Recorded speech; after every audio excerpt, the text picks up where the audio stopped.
चुनाव लड़ रहे थे, वहां के सामंती लोगों को यह बात पता लगे कि डॉक्टर अंबेडकर एक ऐसा युग पुरुष है, डॉक्टर अंबेडकर एक ऐसे लौह पुरुष हैं कि अगर डॉक्टर अंबेडकर सदन में जाएंगे, डॉक्टर अंबेडकर अगर सदन में जाएंगे कि देश के प्रत्येक नागरिक को समान अधिकार मिलेगा, देश के मजदूर किसान को समानता समता उसको अधिकार मिलेगा। अगर डॉक्टर अंबेडकर सदन में जाएंगे तो गांधी का पेट कट जाएगा, मजदूर किसान का बेटा भी देश का डीएम सीएम और पीएम बनेगा अगर डॉक्टर अंबेडकर सदन में जाएंगे। जब बाबा साहब डॉक्टर अंबेडकर महाराष्ट्र से लोकसभा का चुनाव लड़ रहे थे तो वहां के सामंतियों ने, वहां के पूंजीवादी लोगों ने बाबा साहब डॉक्टर अंबेडकर का इतने बड़े पैमाने पर विरोध किया। उन्होंने कहा कि डॉक्टर अंबेडकर को नहीं जीतने देना है। उसके बाद में बाबा साहब डॉक्टर अंबेडकर पश्चिम बंगाल चले गए। पश्चिम बंगाल में जाकर बाबा साहब डॉक्टर अंबेडकर चुनाव लड़े। जिस लोकसभा से बाबा साहब डॉक्टर अंबेडकर चुनाव लड़े, वहां सभी बहुजन समाज के लोग, वर्षों से सताए लोग थे, दलित पिछड़े मुसलमान थे। उन्होंने सोचा कि डॉक्टर अंबेडकर हमारे नेता हैं, हमें इन्हें जिताकर सदन में भेजना होगा, हमें डॉक्टर अंबेडकर को जिताकर सदन में भेजना होगा, हमारे नेता डॉक्टर अंबेडकर हैं। तो जब बाबा साहब डॉक्टर अंबेडकर पश्चिम बंगाल से जीतकर सदन में गए, बहुजन समाज के लोगों बाबा साहब डॉक्टर अंबेडकर को संविधान लिखने की ड्राफ्टिंग कमेटी का अध्यक्ष बनाकर संविधान लिखने की जिम्मेदारी सौंपी गई। जिस समय बाबा साहब डॉक्टर अंबेडकर को संविधान लिखने की जिम्मेदारी सौंपी गई तो बाबा साहब डॉक्टर अंबेडकर ने संविधान समिति के सामने सबसे पहले एक सवाल किया कि मैं संविधान देश का लिखने के लिए तैयार हूं। मैं पूरी दुनिया के संविधान, पूरी दुनिया के कानून को पढ़कर मैं इस देश का ऐसा संविधान तैयार करूंगा कि जिसको सबसे नीचे के पायदान पर रहने वाला व्यक्ति और देश की सबसे बड़ी कुर्सी पर बैठने वाला व्यक्ति की वोट की वैल्यू बराबर होगी। मैं ऐसा संविधान लिखना चाहता हूं। बाबा साहब डॉक्टर अंबेडकर ने गांधी आइन कंपनी के सामने यह कहा कि देश के अंदर सबसे ज्यादा संख्या में रहने वाला हमारा दलित, पिछड़ा, अल्पसंख्यक और मुसलमान, जिसको मान्यवर साहब काशीराम जी बहुजन समाज कहकर गए कि मैं इनके लिए आरक्षण की व्यवस्था चाहता हूं क्योंकि इनको वर्षों से सताया गया। आज भी इस क्षेत्र में आदिवासी समाज के लोगों पर गोली चलती है। आज भी उसके पास रोटी, कपड़ा और मकान नहीं है। मैं उसको मुख्यधारा में जोड़ने के लिए, उसको बराबर आने के लिए मैं संविधान में आरक्षण की व्यवस्था लागू करना चाहता हूं। तो गांधी जी नाराज हो गए। गांधी जी ने कहा कि डॉक्टर अंबेडकर तुम ये क्या कह रहे हो कि तुम ये चाहते हो कि एक रेड़ा चलाने वाला का बेटा हमारे बराबर बैठे? तुम ये चाहते हो कि एक मजदूर करने वाला का बेटा देश का डीएम और सीएम और पीएम बन जाए? बाबा साहब डॉक्टर अंबेडकर ने संविधान समिति में सीना चौड़ा करके कहा कि मैं यही चाहता हूं कि देश का मजदूर किसान का बच्चा, रेड़े चलाने वाला का बेटा देश का डीएम और सीएम और पीएम बन जाए। मैं ऐसी व्यवस्था देश के अंदर चाहता हूं। और मेरी माताओं बहनों, मातृशक्ति और खासकर युवा साथियों, आज उसी की देन है कि देश के अंदर मजदूर, किसान और गरीबों के जाने कितने बच्चे देश के अंदर डीएम, सीएम और कलेक्टर हैं। ये किसी और की बदौलत नहीं, ये बाबा साहब डॉक्टर भीमराव अंबेडकर की बदौलत है। बहुजन समाज के लोगों, हमें ये नहीं भूलना चाहिए कि अगर हमें किसी ने कुछ दिया है तो केवल बाबा साहब डॉक्टर अंबेडकर ने दिया है। मैं आपको यह भी बता देना चाहता हूं कि जिस समय आरक्षण की व्यवस्था आप लोगों के लिए लागू की जा रही थी, जिस समय आपके अधिकारों की गाथा बुनी जा रही थी, जिस समय बाबा साहब रात दिन जाकर आपके अधिकारों को अपने खून पसीने की कलम से लिख रहे थे, तो गांधी जी देश के अंदर अनशन पर बैठे थे कि देश के महारों को, चमारों को, दलितों को, पिछड़ों को, अल्पसंख्यक लोगों को अगर बराबर का अधिकार मिल जाएगा तो हमारा राजपाट छिन जाएगा। बाबा साहब डॉक्टर अंबेडकर अम्बेडकर ने कहा कि मैं यही चाहता हूं कि आज के बाद रानी के पेट से राजा पैदा नहीं होगा, मजदूर किसान की कोख से भी राजा पैदा हो सकता है। इसलिए बहुजन समाज के लोगों, देश के सबसे बड़े सूबा उत्तर प्रदेश के अंदर एक गरीब की बेटी इस देश के सबसे बड़े सूबे की मुख्यमंत्री आदरणीय बहन कुमारी मायावती बनी, जिन्होंने बाबा साहब डॉक्टर अम्बेडकर का कार्य काफी आगे बढ़ाया है। मैं बहनों, माताओं और युवा साथियों आपसे ये कहने के लिए आया हूं कि अगर बाबा साहब डॉक्टर अम्बेडकर को हम नहीं पढ़ेंगे, अगर बाबा साहब डॉक्टर अम्बेडकर को हम भूल जाएंगे तो हमारी नस्लें भी गुलाम हो जाएंगी। मेरी बात को याद रखना, क्योंकि अगर कुछ दिया है तो केवल बाबा साहब डॉक्टर अम्बेडकर ने दिया है। अभी देश के गृह मंत्री जी ने एक बयान दिया है कि अगर तुम जितना नाम अम्बेडकर का ले रहे हो, अगर उतना नाम तुम भगवान का लेते तो तुम्हें स्वर्ग मिल जाता। हम देश के गृह मंत्री जी से पूछना चाहते हैं, मेरी माता बहनों, क्या गृह मंत्री जी उस भगवान की बात कर रहे हैं जिस भगवान ने हमें वर्षों से अछूत बनाए रखा? क्या अमित शाह जी उस भगवान की बात कर रहे हैं जो 13 साल की बेटे को बलात्कार नहीं रोक पाया? क्या उसी भगवान की बात कर रहे हैं जिन्होंने हमें आज तक कोई अधिकार नहीं दिया?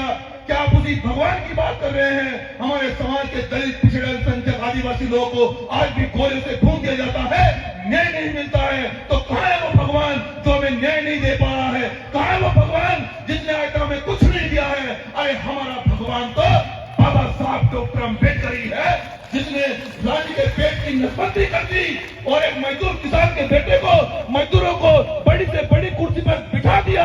अरे हमारा भगवान तो असली बाबा साहब डॉक्टर अम्बेडकर ही है, जिन्होंने एक गरीब की बेटी को सूबे का सबसे बड़े सूबे का मुख्यमंत्री बना दिया। और आज इस देश के प्रधानमंत्री जी भी कहते हैं कि मैं चाय बेचने वाला हूं, मैं तो एक मजदूर का बेटा हूं। अगर आप मजदूर के बेटे हैं और एक इस भारत देश के प्रधानमंत्री हैं, ये किसी भगवान की देन नहीं मानने वाले, ये बाबा साहब डॉक्टर अम्बेडकर की देन है। ये भी आपको नहीं भूलना चाहिए। इसलिए मैं बहुजन समाज के लोगों आपको ये कहने के लिए आया हूं, इस क्रांतिकारी धरती पर मैं ये कहना चाहता हूं कि बाबा साहब डॉक्टर अम्बेडकर तो हमें सब अधिकार देकर गए। बाबा साहब डॉक्टर अम्बेडकर ने हमारे लिए सब गाथाएं बुनी, सब अधिकार उन्होंने पाई हिसाब इन मनुवादी लोगों से छीन कर आपको दिया। मैं इस यहाँ पर महिला शक्ति को भी बता देना चाहता हूं कि आपने अगर मनुस्मृति पढ़ी होगी, अगर आप मनुस्मृति के बारे में कुछ भी जानती हो, तो मैं आपको ये कहना चाहता हूं कि मनुस्मृति में वो जहर खोला गया है। मनुस्मृति में वो असंवैधानिक चीजें लिखी हैं कि आपको कुर्सी पर बैठने का अधिकार नहीं था, आपको कोई नौकरी करने का अधिकार नहीं था, आपको जमीन रखने का अधिकार नहीं था, आपको कमरे से बाहर निकलने का अधिकार नहीं था। लेकिन जब बाबा साहब को पता लगा, बाबा साहब ये कहते हैं कि मैं किसी देश की उन्नति उस देश में रह रही महिलाओं के उन्नति से मापता हूं कि अगर उस देश की महिलाओं की उन्नति बराबर है तो मैं उस देश की उन्नति मापता हूं, मानता हूं, अन्यथा नहीं। अर्थात कहने का तात्पर्य यह है बहनों, माताओं, कि बाबा साहब डॉक्टर अम्बेडकर ने उस मनुस्मृति को पूरे देश के सामने जलाया और ये कहा गांधी जी को कि अगर देश को तोड़ने का प्रयास किया जाएगा, अगर देश के अंदर कोई असंवैधानिक चीजें ऐसी संचय में या लागू की जाएगी कि जिससे कि देश का विभाजन हो या देश में अव्यवस्था फैले, तो सबसे पहले डॉक्टर अम्बेडकर उस बात का विरोध करेगा।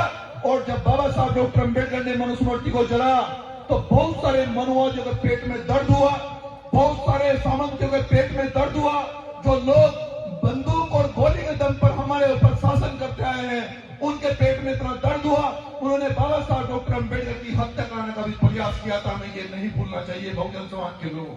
लेकिन जब गांधी जी को पता लगा कि डॉक्टर अम्बेडकर की हत्या कराना चाहते हैं लोग, तो गांधी जी ने कहा कि तुम डॉक्टर अम्बेडकर नहीं जानते, डॉक्टर अम्बेडकर दुनिया का जाना माना वकील भी है, कानून कटघरे में घसीट कर तुम्हारी बुद्धि ठीक कर देगा, याद रखना। इसलिए वो देश को नहीं टूटने देगा। और बाबा साहब डॉक्टर अम्बेडकर एक सामान्य व्यक्ति नहीं, सिंबल ऑफ नॉलेज, देश के सबसे बड़े लौह पुरुष हैं। इसलिए बहुजन समाज के लोगों, माताओं बहनों, मैं आपसे इसलिए ये बात इसलिए कह रहा हूं कि अगर बाबा साहब नहीं पढ़ते तो क्या हमारे लिए लड़ते? बाबा साहब अगर नहीं पढ़ते तो हमारे लिए नहीं लड़ पाते। और बाबा साहब डॉक्टर अम्बेडकर ने सबसे पहले ये कहा कि बहुजन समाज के लोगों, मैं तुम्हारे लिए 3 मूल मंत्र आपको पढ़ने के लिए दे रहा हूं कि शिक्षित बनना और संगठित रहना और संघर्ष करना। लेकिन बहुजन समाज के लोगों, जब हमारे समाज ने बाबा साहब डॉक्टर अम्बेडकर को पढ़ा और सबसे पहले बैनर पर यह लिखा होता है कि शिक्षित बनो, तो हमारा समाज शिक्षित बनने के लिए लाइन में लग गया। पहले वो लाइन में कहीं और लगा था, पहले वो मनुवादी व्यवस्था में लाइन में लगा था, क्योंकि उसको पता था कि देश के अंदर सुबह सुबह 2 घंटी बजती है, एक मंदिर की घंटी बजती है, एक विद्यालय की घंटी बजती है।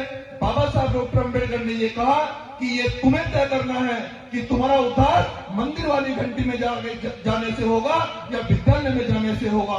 इसलिए बहुजन समाज के लोगों, आपको ये बात अच्छी तरह समझ आ गई कि हमारा उद्धार विद्यालय में जाने से होगा, क्योंकि विद्यालय से अधिकारी पैदा होंगे और बाकी सब बेकार पैदा होंगे, आप जानते हैं। इसलिए जब देश के बहुजन समाज को यह पता लगा कि हमें शिक्षित बनना है, तो सरकार ने सबसे पहले आपका इलाज शिक्षा पर और आरक्षण पर हमला करके आपकी जो देश की बड़ी बड़ी यूनिवर्सिटियां हैं उसमें आरक्षण को खत्म करके कि अगर बहुजन समाज के बच्चे पढ़ेंगे, अगर बहुजन समाज की बहन बेटियां पढ़ेगी तो ये बड़ी बड़ी कुर्सियों पर बैठेगी, ये फिर हमसे सवाल करेंगे, क्योंकि जिसमें जो व्यक्ति ग्रेजुएशन कर लेता है उसमें सोचने और समझने की क्षमता बढ़ जाती है, वो सवाल करता है। इसलिए उनके पेट में यह भी दर्द हुआ कि बहुजन समाज के लोगों को पढ़ने से रोका जाए, इसलिए देश की सभी यूनिवर्सिटियों में आरक्षण को खत्म कर दिया है।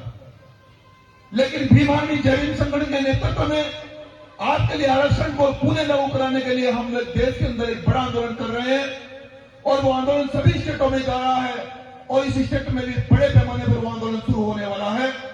इसलिए मैं आपको यह भी कहना चाहता हूं कि बहुजन समाज के लोगों, शिक्षा ही एक ऐसा माध्यम है जो हमें आगे बढ़ा सकता है, क्योंकि शिक्षा ही एक ऐसा माध्यम है जो हमें लड़ना सिखाता है। क्योंकि बाबा साहब अगर शिक्षित नहीं होते तो वो शायद हमारे लिए बिल्कुल नहीं लड़ पाते। और आज तो बाबा साहब डॉक्टर अम्बेडकर के जाने कितने अनुयायी हैं हम जैसे भाई, जो बाबा साहब डॉक्टर अम्बेडकर के नाम पर किसी की जान ले भी सकते हैं और दे भी सकते हैं, अगर बाबा साहब के सम्मान को खरोच जाएगी और संविधान को खरोच जाएगी। तो सरकार हमें अच्छी तरह से जानती है, यहाँ बुद्ध भी है, यहाँ सूर्य दिवस भी है और बुद्ध भी है, दोनों चीजें जो सरकार करना चाहती है वो तय कर ले, लेकिन संविधान को अगर खरोच जाएगी। हमने 2 अप्रैल को भी समझाया, लेकिन हम ये चाहते हैं कि संविधान की सुरक्षा के लिए कोई समझौता किसी प्रकार से नहीं होगा, क्योंकि भारत देश का संविधान ही एक ऐसा ग्रंथ है जो सबको समानता, न्याय, बराबरी, अधिकार, सभी जाति धर्म पंथों को एक सूत्र में पिरोकर सबको समानता देता है, वही ऐसे ग्रंथ है। इसलिए हमारा कर्तव्य ये भी बनता है, और बाबा साहब डॉक्टर अम्बेडकर ये कहकर गए कि बहुजन समाज के लोगों, ऐ मेरे भारतवर्ष के लोगों, मैं इस कारवा को यहाँ तक बड़ी बेहद मुसीबत और बहुत विरोध झेल कर रहा हूँ।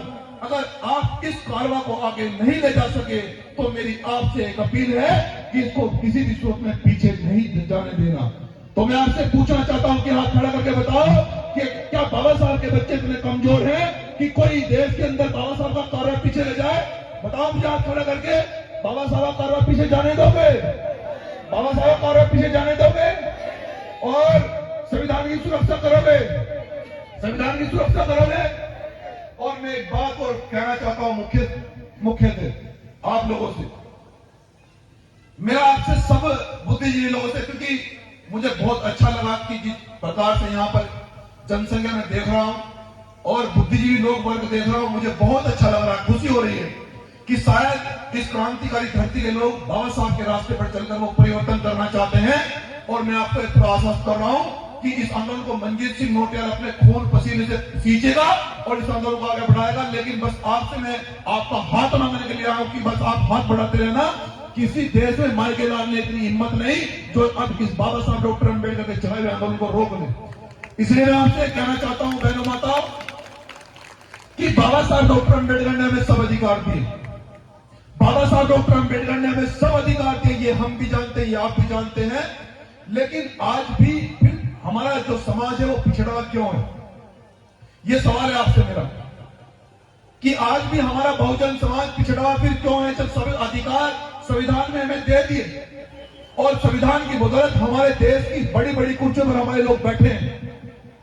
उसका कारण एक ही है बहुजन समाज के लोगों कि हम बाबा साहब डॉक्टर अंबेडकर की बदौलत बड़ी बड़ी कुर्सियों पर तो बैठे, लेकिन बाबा साहब के मिशन पर हम लोग पहरा नहीं दे पाए। बाबा साहब के मिशन पर हम लोग पहरा नहीं दे पाए। बाबा साहब की तरह हम लोग घर से निकलकर बलिदान नहीं कर पाए। इसलिए आपकी आज तक देश के अंदर हुकूमत नहीं बनी है। इसलिए हमारा समाज देश के अंदर रोज पिटता है और आदिवासियों को गोली मारी जाती है और रिपोर्ट नहीं लिखी जाती। लेकिन अब ऐसा नहीं होता है, क्योंकि यहाँ अब भीमान भी जैन संगठन एक ऐसा संगठन है, सरकार जानती है अच्छी तरह से। और मैं उनसे लेकिन एक बात कहना चाहता हूं कि हम भैया फ्लावर नहीं फायर है और झुकेगा नहीं बिल्कुल भी। बाबा साहब क्या कर रहे हैं कि झुकना नहीं, सम्मान और सम्मान के लिए खासकर माता बहनों को कहना चाहता हूं कि सम्मान सम्मान के लिए कोई समझौता नहीं करना और हर तानाशाह व्यक्ति को कहना कि हम फ्लावर नहीं फायर है, झुकेगा नहीं बिल्कुल भी। क्या बहनों झुकोगी? अभी इन सामंती लोगों के सामने हाथ खड़ा करके बताओ झुकोगी? अरे तुम्हारे इतने भाई हैं, एक इशारा कर देंगे इन्हें भगा देंगे यहाँ देश से। क्यों परेशान हो रही है आप? बिल्कुल झुकना नहीं है और सर उठाकर चलना है और मेहनत से पढ़ना है। और मैं ये आप लिख कर ले लो कि हमारा भाई क्या करके गया था कि जिस दिन आप लोग अच्छी डिग्री हासिल करोगी, जिस दिन अच्छी डिग्री हासिल करोगी और जिस दिन बड़ी बड़ी कुर्सियों पर बैठेगी, ये सामंती लोग नौकर होंगे और आप अधिकारी होंगे। याद रखना मेरी बात को। आज जो लोग हमें अछूत बनाते हैं, जो लोग हमें ये कहते हैं कि दलित हैं, अछूत हैं, जो लोग ये कहते हैं कि हम कमजोर हैं, कमजोर और ताकतवर के बीच कभी समझौता नहीं होता है। जिस दिन हम लोग ताकत में आएंगे, जिस दिन हम लोग कुर्सियों पर बैठेंगे और कुर्सियों पर हम लोग शिक्षित होकर बैठ सकते हैं, क्योंकि अशिक्षित व्यक्ति अधिकारी नहीं बन सकता है, आप जानते हैं। इसलिए बहनों माताओं, मैं आपसे खासकर एक कहकर जा रहा हूं कि सारी मनवादी व्यवस्था को छोड़कर आप बाबा साहब डॉक्टर अंबेडकर के मिशन के सिपाही बन जाओ। कोई अधिकारी, कोई सरकार आपको, कोई व्यक्ति आपको नहीं रोक पाएगा। बाबा साहब डॉक्टर अंबेडकर भी ये कह गए कि अगर इन मनवादी लोगों ने, इस मनवादी व्यवस्था ने अगर मेरा कुछ बिगड़ा होता तो डॉक्टर अंबेडकर तो आजादी से पहले अकेला संघर्ष कर रहा था, मेरा ये क्यों नहीं बिगाड़ पाए? अगर इन भूत प्रेतों ने कुछ बिगाड़ा होता मेरा, तो मैं तो डॉक्टर अंबेडकर अकेला था मनवादियों के सामने, मेरा क्यों नहीं बिगाड़ पाए?